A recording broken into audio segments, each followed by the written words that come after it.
Fernando Benítez y yo soy miembro del equipo de defensa del ingeniero Jorge. What can you tell us about the process so far against the former mayor?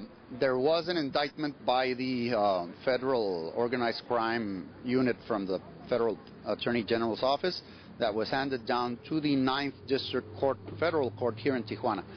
The indictment is for a weapons violation, and from the point of the indictment, all of the defendants will have a 72-hour period for the judge to determine whether or not the indictment has the merit or warrants a trial. There is an option for the defendants to ask for an extension of this constitutional term in order to be able to afford evidence that may weigh in the judge's decision at the end of the constitutional term, which is what is happening right now. The defendants have been, those that have appeared before the judge have asked for this extension and have received it. So the court will have 144 hours, 6 days, in which all hours are working hours and all days are working days. So we will be working non-stop for the next 6 days in order to build a case and prove to the judge that the indictment does not warrant a full-scale trial, which is what we believe will be the case. Specifically, what's the charge that he's facing, and is that different from the rest of the... Well, it's what... I really do not know the proper translation for it, but it's acopio, which means to bear or have under your possession 5 or more firearms, which are not in compliance with the federal firearms code.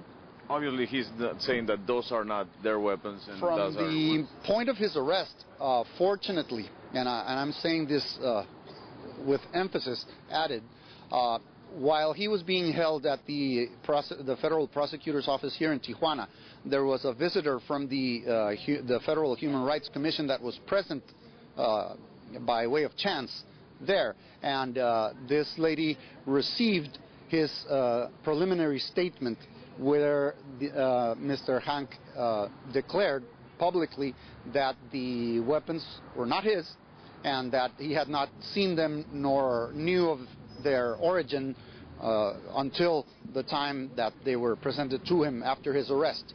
So that is his statement, and that is what we are being held to even till today.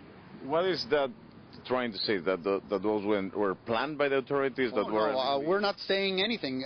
It's up to the federal prosecutor to prove their case. So we'll have to wait and see them try to prove it. I'm not saying what happened. Nobody knows what happened at that house but the people who were actually there. So we will have to wait and see if the federal prosecutor can efficiently demonstrate where these firearms came from and whose property they are. The fact that he's a very well-recognized person, is this in any way subject to affect the outcome of this process? Is he able to receive a... Not at all. I believe he will receive fair treatment within this phase of the procedure. I would not like to talk about a trial because that's exactly what we're trying to avoid.